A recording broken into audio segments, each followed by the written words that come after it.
to the channel where today we are going to be previewing the Cincinnati Bengals for the 2026-2027 season.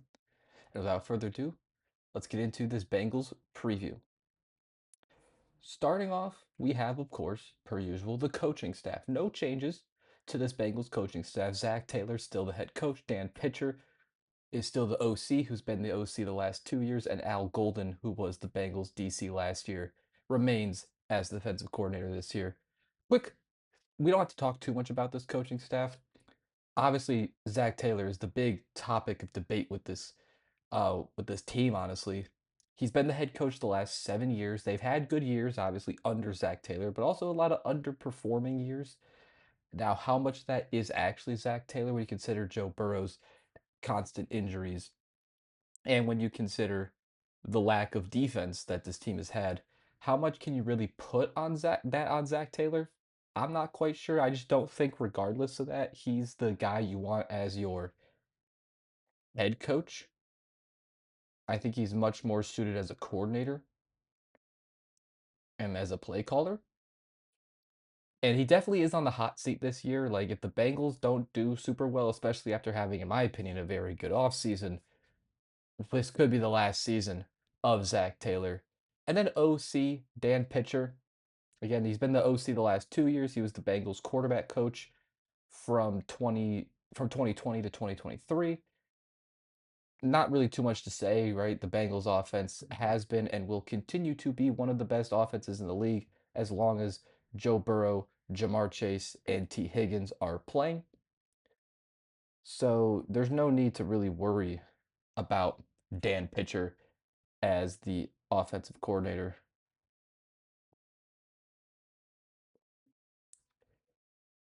So, especially when you consider that Zach Taylor, being an offensive mind, is probably the main guy responsible for the play calling on offense. Dan Pitcher's kind of just there to likely just, chuck in his own input. But again, the offense has been great for years now. And then we go to Al Golden, the defensive coordinator. Again, Bengals DC last year. He was the Notre Dame defensive coordinator from 2022 to 2024. And the one thing that this Bengals defense has not been good. We all know this Bengals defense has been horrible, but how much of that is really on Al Golden? I'm not quite sure because again, the roster construction has not been good defensively. But the one thing you can say about that Bengals defense last year is they were 10th in the league in takeaways. That's the one thing they did well last year was turn the ball over, which sometimes is the most important thing to do is to turn a team over. But yeah, it hasn't been great for the Bengals defense, but how much of that can you put on Al Golden? I do think maybe they need a tackling coach. That's what they need. None of these, at least last year, no one seemed to be able to tackle on this Bengals defense. Now, obviously, that's part of the reason why your defense isn't good if you can't tackle. But I don't think we can really put too much stock into evaluating Al Golden. I think we kind of have to wait and see what happens this year with, again, a much improved defense. Speaking of that improved defense, let's go to the offseason that the Bengals had. First, we'll go to the tight end room. You'll notice the font is pretty bold, and that's because there wasn't a lot of changes here on this Bengals team. Starting off with Noah Fant, they lose him to New Orleans on a very cheap 2-year deal. He's a fine, serviceable backup. I did have them getting worse at tight end by losing Noah Fant, and that's because they don't really have a great tight end room to begin with. But I'm completely okay with them spending their money elsewhere. Talent-wise, I think they got worse, but the decision to let go of Noah Fant made perfect sense in my opinion. Then we go to the O-line. They bring in Cordell Volson, or they lose Cordell Volson to Tennessee, and they bring in Connor Lew, who they took in the fourth round. Cordell Volson, he was just okay. He signed a 1-year deal with the Titans. He was hurt last year, so he didn't play at all last year. So coming off an injury, not the best to begin with, and you can see it in the contract he got with Tennessee. He didn't really get paid that much. So I don't think it's really that big of a loss losing him. And then they draft Connor Lew. Right now is their projected backup center. I have this as a neutral because they lose a pretty replaceable guard and they bring in a fourth round backup center. Again, Connor Lew has obviously much higher potential than Cordell Volson, but at the current moment, I think it's a pretty neutral exchange there at the O line. Then we go to the D line. This is where obviously the big blockbuster move of this Bengals offseason happened. Bring in Dexter Lawrence from the Giants, as well as also they signed Jonathan Allen. I gave Dexter Lawrence two pluses, and even Jonathan Allen got an improvement. This is a significant. I mean, obviously, Dexter Lawrence is one of the best D linemen in all of football, but this is a significant upgrade. They go out, they trade the 10th overall pick for Dexter Lawrence, one of the best D linemen in football. And again, they also signed Jonathan Allen, who he's had his up and downs recently as he's getting older and up there in age, but he was solid last year for Minnesota. And again, they didn't really have a lot to work with at the D line going in, interior D line going into this season or off season. So it was a clear upgrade at that position. Then we head over to the edge rush room, and they lose Trey Hendrickson, they lose Joseph Asai, and they bring in Boye Mafe from Seattle, and they draft Cassius Howell in the second round. So again, we all know how good Trey Hendrickson's been, but it was time to move on at that point, right? He didn't play much last year with injuries. He's constantly wanted out, it feels like, of Cincinnati. And Baltimore gave him a big, big contract, 4 years, 112 million.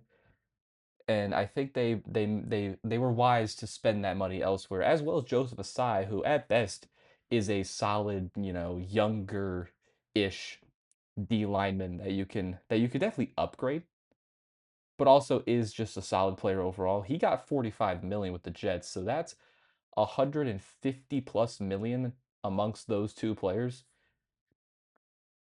And again, their edge rush room obviously got worse, bringing Boye Mafe and Cassius Howell. But again, when you look at the money that a 30-plus-year-old Trey Hendrickson got, I don't think it's the end of the world to let go of him, especially considering the two sides just didn't. It was bound to come to an end. And they bring in Boye Mafe, who didn't play a ton last year just because of the talent on that Seahawks D line. But the year before, he had 6 sacks, was able to pressure the quarterback. He could kind of do a lot. He can stop the run. He can maybe even drop back into coverage as well. So obviously, he's not as good of a pass rusher as Trey Hendrickson, but he does provide you a little more versatility. And I do have him and Asai as pretty similar players, so that's why that's a neutral. But then obviously Cassius Howell, their second round pick out of Texas A&M, is not as good as Trey Hendrickson. Right now, he's their backup edge rusher and definitely more of a pass rusher, design pass rusher. So they definitely got worse at the edge rush room. But when you consider Boye Mafe got 60 million and Cassius Howell was a second round pick compared to Trey Hendrickson getting 100 plus million over 4 years and Asai getting 45 over three, I don't think it was the end of the world, but talent wise, they did get worse at the edge rush room. Then we go to corner where they lose Cam Taylor Britt. He was hurt last year, and when healthy, he's not a bad player by any means when healthy, but he hasn't really improved recently and is probably at best like a corner three, corner four. And he got a 1 year, $1.5 million contract with the Colts, which kind of shows you where his market is. So I think it's completely fine to move on from Cam Taylor Britt. So I don't think they got better by losing him, but I think it's completely fine to just move on from him. So that's why that's a neutral. Then at the safety position, they lose Geno Stone and they bring in Brian Cook from the Chiefs. I think this is a clear upgrade. Geno Stone had that great year with Baltimore in 2023, earns him a very nice contract with Cincinnati, and it just didn't carry over at all. All the success he had in Baltimore did not translate to Cincinnati whatsoever. And another guy who got a 1 year minimum contract, this time with the Bills, which again shows you where his value is. And they replaced him with Brian Cook, who Brian Cook isn't, one of the best safeties in the league. I'd probably take 2023 Geno Stone over Brian Cook. But Brian Cook's 26 years old. He's good in coverage, good in run support, and he's overall just a solid safety. So I think they clearly got better. Maybe this safety free agency signing will actually work out for the Bengals this time around. But overall, again, I mentioned this before. I think they had a great offseason. Bringing in Connor Lew, I thought was a great pick to be a backup center and eventually their future center. Dexter Lawrence, yeah, they gave the 10th pick, but that 10th pick was Francis Mauigoa from the Giants, but they get one of the best D linemen in the league. Jonathan Allen's a solid player. Boye Mafe can give you a little bit of versatility off the edge. Cassius Howell, I like to take it. I like taking the chance on him in the second round. And Brian Cook's a good player as well. Obviously, losing Trey Hendrickson is the big one. But outside of Trey Hendrickson, they didn't really lose much of. And I guess the 10th pick they also technically lost. Outside of Hendrickson and the 10th overall pick, they didn't really lose a ton. With Fant, Volson aside, Britt and Stone. So I thought it was a great offseason from the Bengals. But now looking at the offense, we all know how good this offense is. Last year, despite all the injuries, they were 12th in points, 17th in yards. As you can see, every single starter, projected starter, currently on the depth chart, was here last year. So obviously, you got familiarity. Starting with the quarterback position, it's really just Joe Burrow and only Joe Burrow. Joe Flacco's a very good backup, don't get me wrong, but it's really just Joe Burrow. And we all know how good Joe Burrow is. There's really not much to say at this point when it comes to Joe Burrow. When healthy, he's one of the best quarterbacks in the league. You could definitely argue he is the best quarterback in the league when healthy. So you could throw questions about his playoff success and all that stuff, but we know that when it comes to talent and when he's healthy, Burrow is one of the best in the league. And he's throwing to some of the best guys in the league as well at receiver with obviously Jamar Chase and T. Higgins, another two guys that we all know how good they are. Jamar Chase, arguably the best receiver in football, almost a guaranteed 1,500 plus yards every time he plays a full season. And then T. Higgins is one of the best, if not the best receiver too in football. You can have your questions about their decision to pay these guys and put so much money into their top two receivers. But in terms of talent, you're not going to get much better than Joe Burrow, Jamar Chase, and T. Higgins. But it's when you get to the other receivers that you definitely raise some questions. Right now, their projected starting slot is Andre Yoshivas, who had a very promising 2024 season. Didn't really get a lot of opportunity in 2023. Has a very solid, again, promising 2024 year. It's like, oh, is Yoshivas the final piece to this receiver trio? And then he has a very disappointing 2025. So I'm not quite sure where I'm at with Yoshivas. He still might be their third best receiver, even after a bad 2025 season. But we'll see if he can bounce back. Colby Young, who they took in the fourth round out of Georgia, 6'5". He's almost 6'5". He's like 6'4" and 3/4.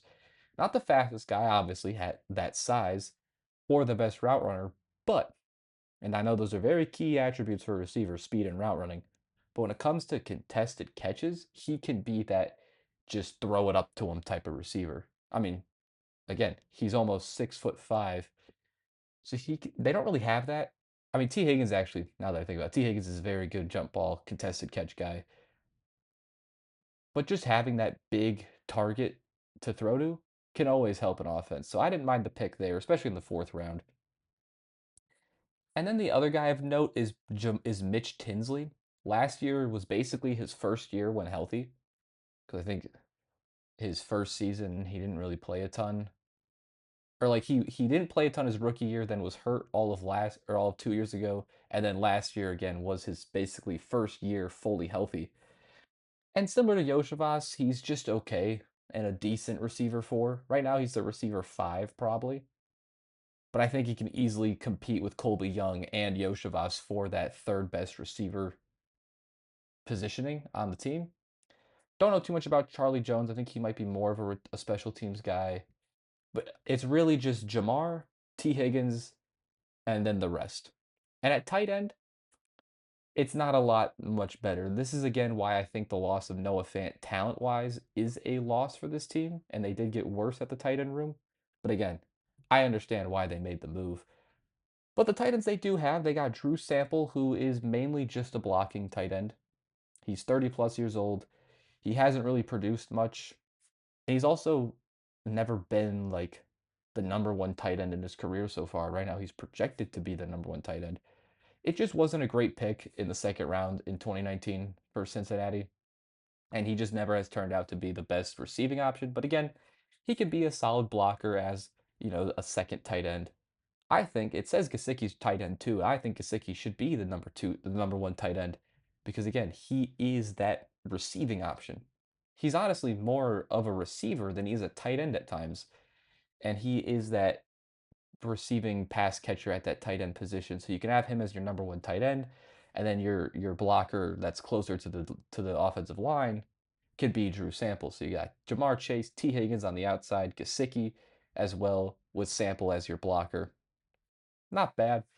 And then Eric All hasn't done a ton so far in his career as a former fourth round pick.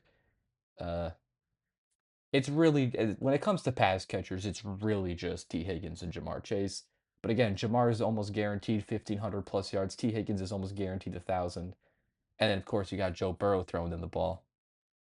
And then at the running back spot, Chase Brown is a very interesting person.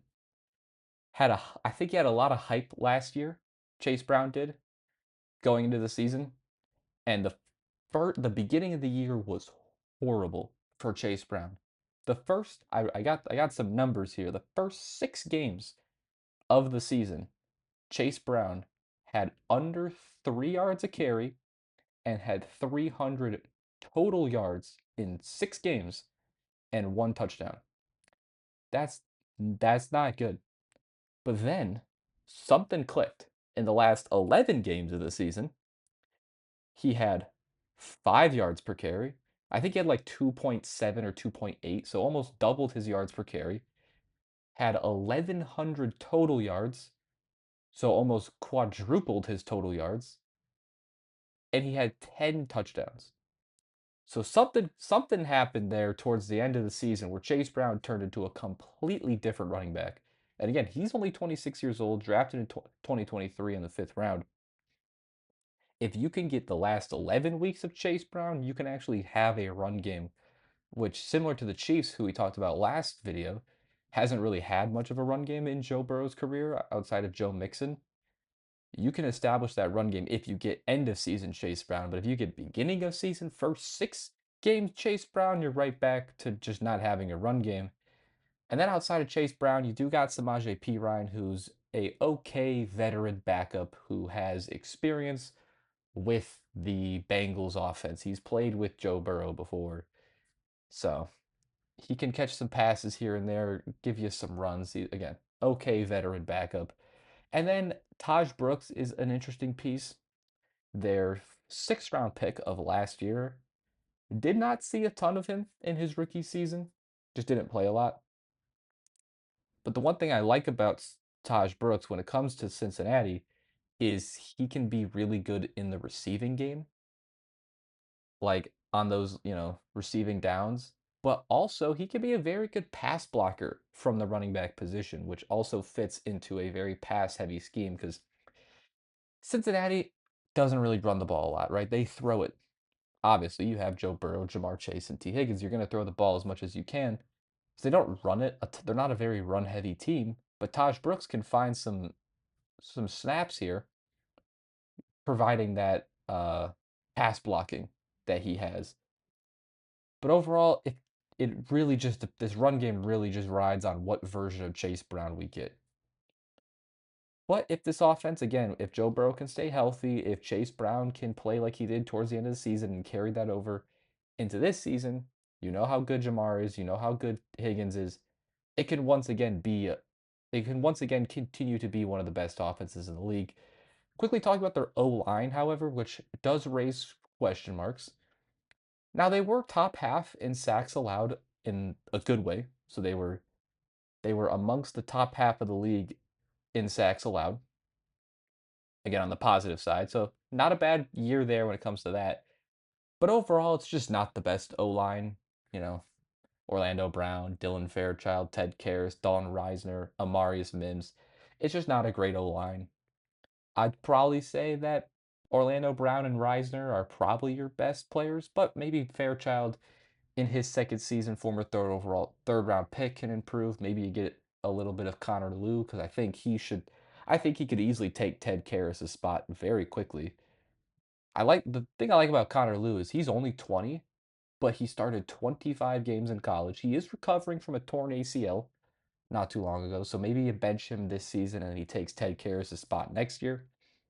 He does have good size for the center position as well as good athleticism. So there are the tools there for Connor Lew to turn into a very quality center.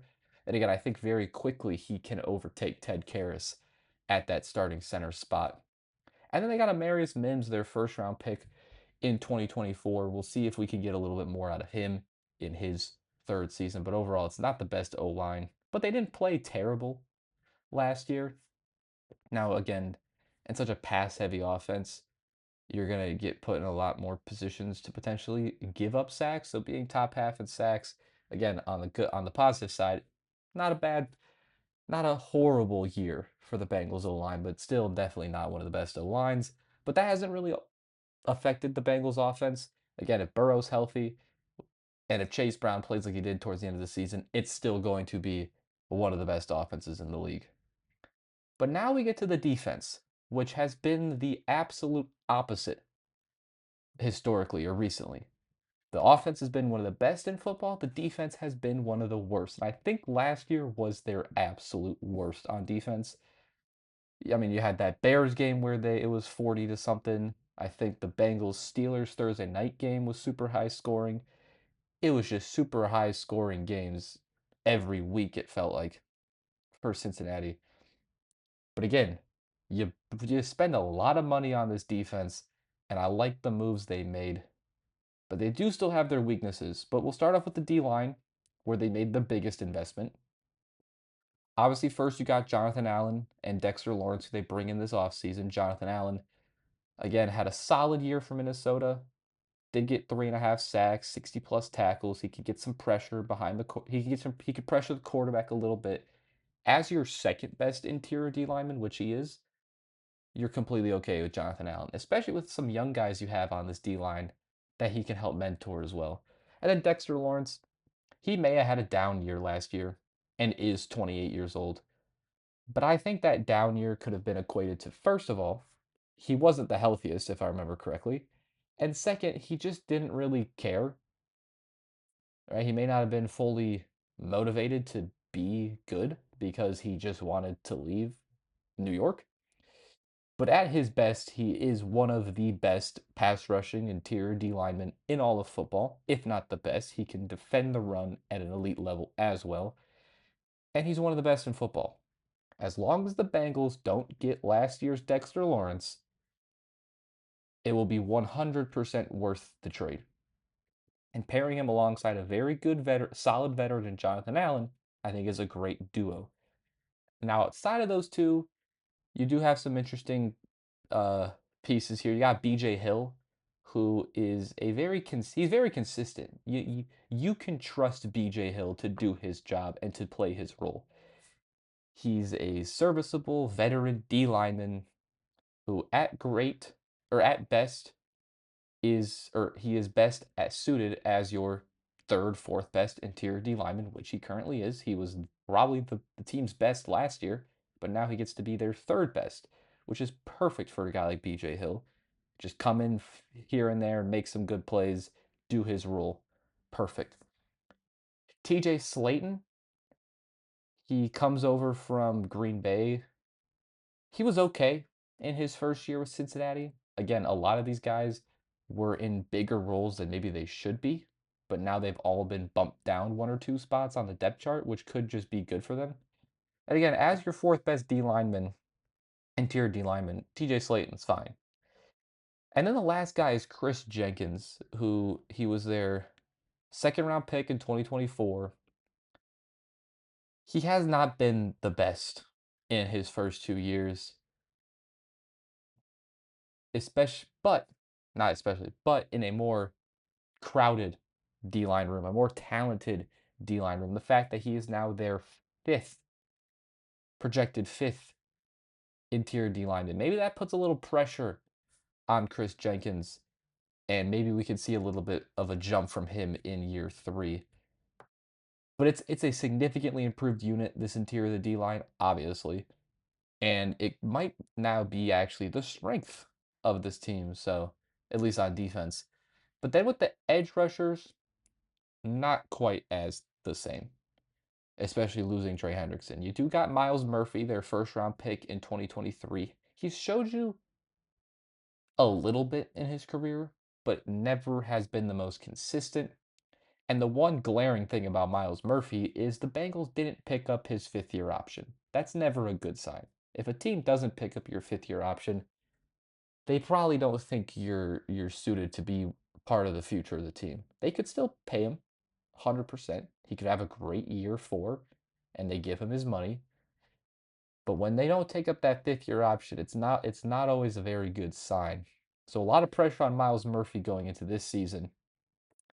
Again, they pick up Boye Mafe from Seattle, who again last year was behind Uchenna Nwosu and DeMarcus Lawrence in Seattle, so he didn't play a ton. But the year before, when he had a bigger role, he had 6 sacks. Again, I mentioned earlier, he can pressure the quarterback, he can stop the run, he can play. He can drop back in coverage a little bit, and he may not be the pass rusher, the sack getter that Trey Hendrickson is, but he's only 27.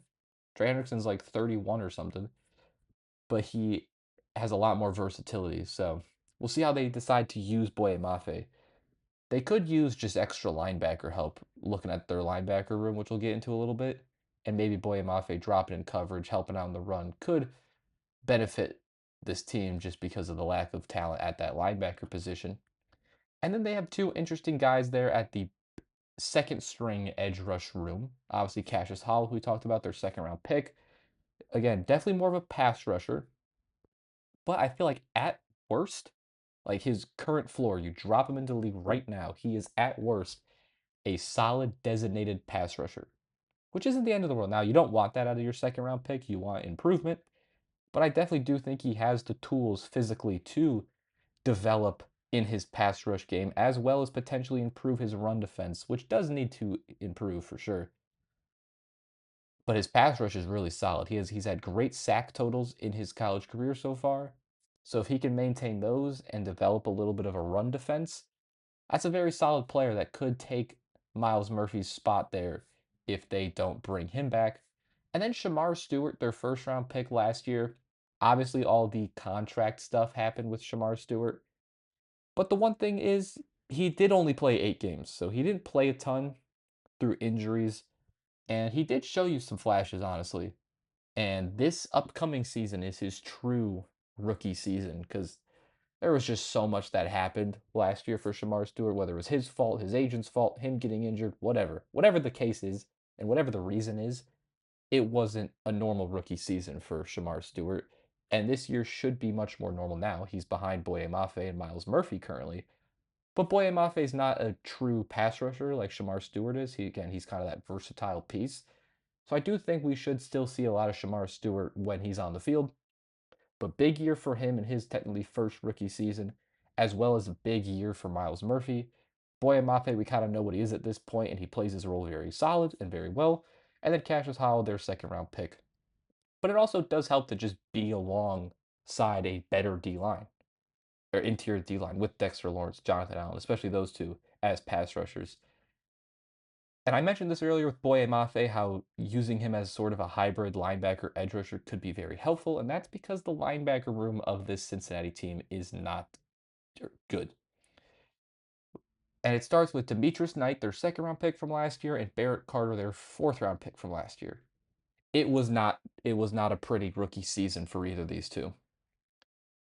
They couldn't tackle anybody. They weren't great coverage. You saw the points get put up on this defense as a whole, and it just wasn't good for them too.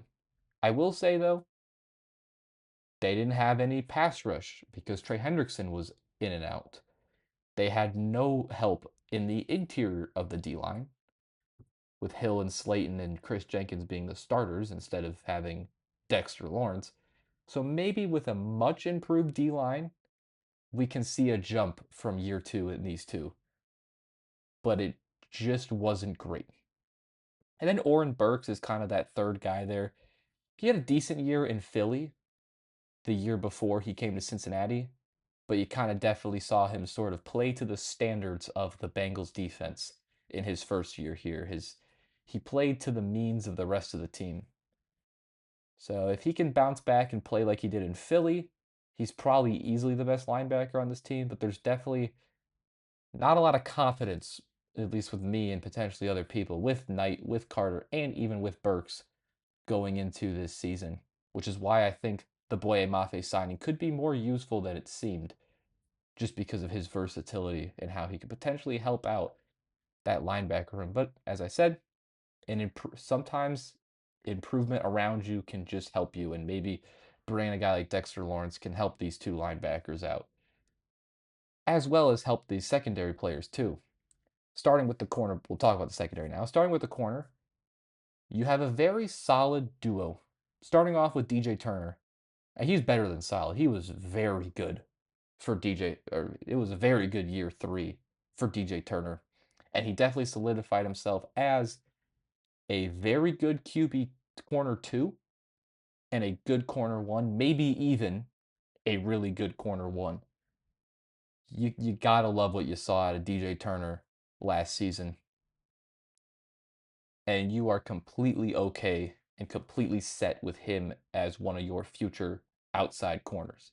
And then next to him is Dax Hill, who didn't have as good of a year as DJ Turner, but he was still very solid and is still a very solid starting outside corner. He is probably more suited as a corner too, which he actually is because of DJ Turner.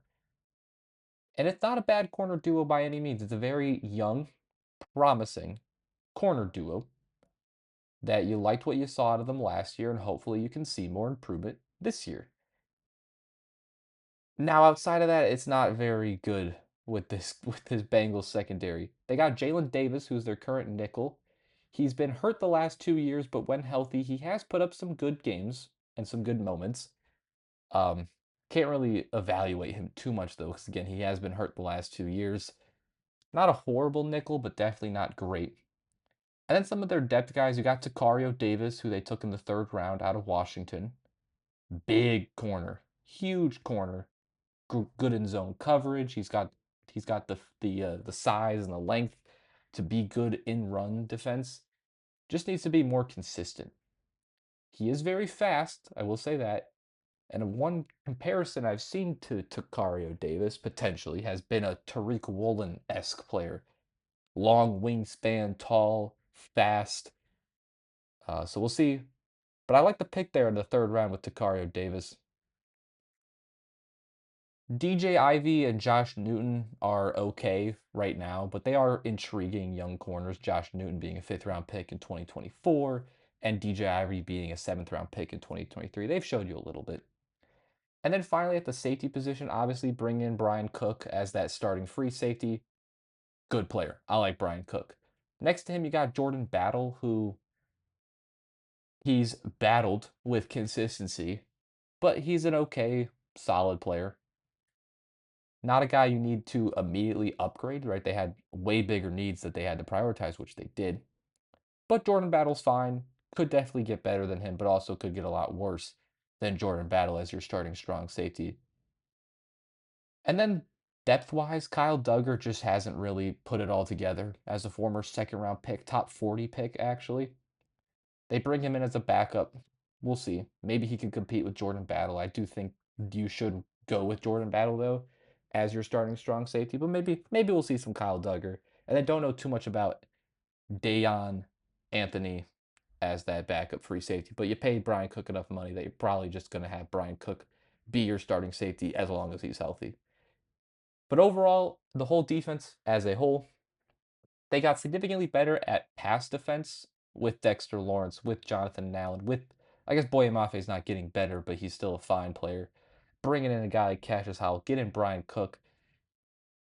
It was one of the worst, if not the worst, defenses in the league.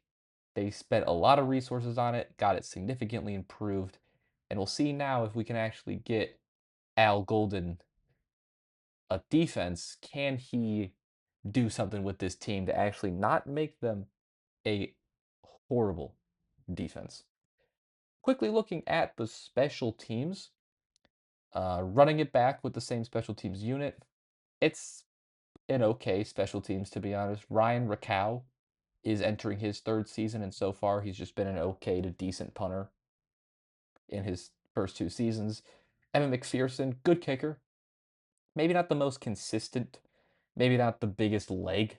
He's not like Brandon Aubrey or Cam Little, but I feel like for the most part, you can rely on Evan McPherson. He'll have his off games, his off weeks, whatever.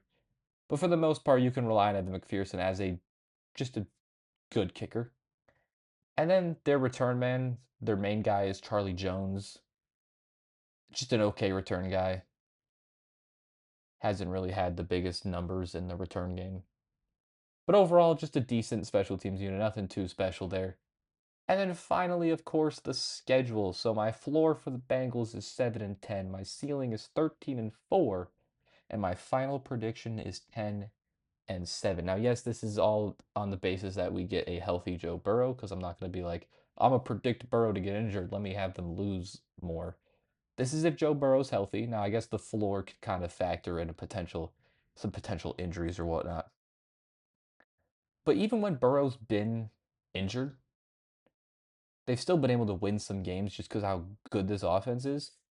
They won, what, 6 games last year despite Joe Burrow being hurt and them having the worst defense in the league. So I definitely could see them getting at least 7 easily if Burrow's healthy because you can sweep Cleveland. They can definitely, at worst, split the NFC South and at worst split the AFC South. They could they could probably beat the Commanders. They could. So that's why the Dolphins is a very, very winnable game for Cincinnati. So I think at worst it goes 7 wins. But my ceiling for them is 13-4 because we've seen this offense be really, really good when healthy, like the best in the league. They've just never been able to win a bunch of games because their defense has always let them down. But this is the best defense they've had in the Joe Burrow era. And I think they definitely have the possibility to go 13-4. But again, that is their absolute best. My final prediction for them is 10-7. Their over-under is 10.5, so I do have them missing it by 1 game. But that will do it for our Bengals preview. If you enjoyed the video, make sure to leave a like, subscribe if you are new, and I'll see you guys next time. Peace.